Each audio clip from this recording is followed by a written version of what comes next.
On this week's episode of Lincoln to Local, we're halfway through the 2025 Oklahoma legislative session, and Gage Milliman with our Public Policy Department gives us updates on where Farm Bureau's priority bills are, as well as what's up next in the Oklahoma legislative session.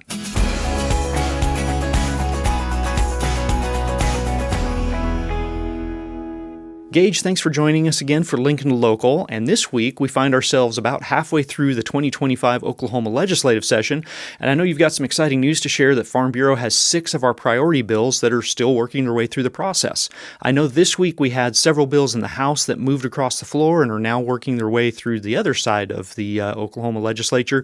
Can you share what those bills are that we saw move this week and kind of what they deal with?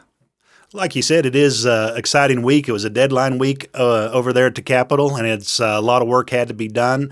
And we did have 3 of our House bills that made it across the floor kind of in the last week that they had eligibility to do that. We started on Monday with our House Bill 1166. It's an annexation bill authored by Representative Kelly, and it's one we've worked a lot on, kind of came up at the last minute as we've talked about in other visits we've had, and it was one that we just wanted to make sure that our members and our rural members have a say before a city annexes them, and that one did make it across the floor on Monday. Then later in the week on Wednesday, the House had a really big day of getting through bills, and 2 of our bills, House Bill 2752 and House Bill 2756, both made it across the House floor. House Bill 2752 deals with renewable energy, and just clarifying that renewable energy facilities cannot use eminent domain to take leases for those projects. And then House Bill 2756 deals with transmission lines, kind of the same thing. Those private entities can't use that eminent domain, but it also says they have to go through Oklahoma Corporation Committee to get a certificate of authority before they start those projects. So we're really excited about getting those bills across before the deadline that happened this week, and we'll look forward to working with them on through the rest of the process. In addition to those House bills that we've seen action on, Farm Bureau also is tracking a Senate bill that made it across the Senate floor a couple weeks ago, at least since the last time we talked for Lincoln to Local. Can you share what that bill is and what it does in the Senate? Yeah, that one went right across the floor right before they broke for spring break, and it's a companion bill with one of the House bills I just mentioned, and it's Senate Bill 279, authored by Senator Grant Green, and it's one that deals with those transmission lines, just making sure they have to go through OCC to get those certificates of authority. I know a lot of these bills that we're tracking, our priority bills, have a lot to do with, on the surface, it might look like just renewable energy regulations, but I know it really comes down to private property rights.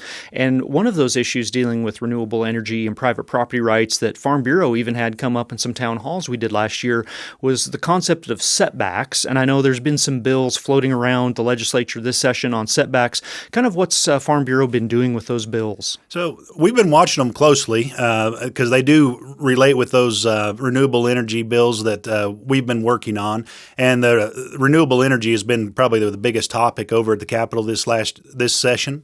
And there was a bill that came through the House this week, and another one that went through the Senate this week that would require some setbacks on those wind turbines and other renewable energy facilities, setbacks from neighboring properties that aren't participating in the project. So, like I say, we're halfway through the project or through the process, so we will see where those go as the process goes on, but that's where they currently are. Now, I know we've mentioned many times we're halfway through the legislative session, so kind of where do we go from here as Farm Bureau with the state legislature as we kind of wrap up the second half of the 2025 session? It's actually an exciting time. You kind of feel like you've got some accomplishments, especially when we've started with 6 bills that have been priorities for Farm Bureau, and we've made it through the halfway point, and all 6 of those are still alive. But it also kind of feels like we're starting the process over again. Next week, they'll go into committee work, and we'll be back working on those bills to get them through committees, and then ultimately try to get them through the chamber on the opposite side of where they started. Well, thank you, Gage, for the update. We'll look forward to seeing how those bills go. Sounds good.